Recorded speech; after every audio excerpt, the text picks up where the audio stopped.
সুন্দর একটা আসসালামু আলাইকুম ওয়া রাহমাতুল্লাহ। তো সবাই কেমন আছেন? আমরা চলে আসছি ছায়ার রাজধানীতে। দেখেন এখানে ছায়ার বাগানগুলো সারি সারিবদ্ধ। তো আর এই তীব্র গরমের মধ্যে একটু শান্তির আশায় এই চা বাগানে আসা। আসলে এখানে এসে অনেক শান্তি পেলাম। তো সবাই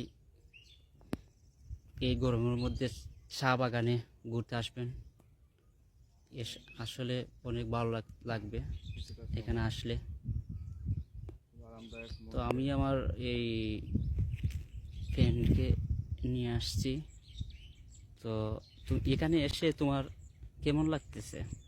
অনেক ভালো, কারণ এখানে প্রকৃতির এই আবহাওয়া আমাদের সবার জন্যই ভালো। যেহেতু আমরা ইট পাথরের যে শহরগুলো দেখি, এখানে মানুষ সবসময় ব্যস্ততার মাঝে, কোনো ধরনের এই মানুষের ভিতরে প্রশান্তি থাকে না, কিন্তু এই আবহাওয়ার সাথে আমরা যখন আসি তখন আমরা নিজেকে প্রশান্তির মাঝে আমরা বিলিয়ে দিতে পারি।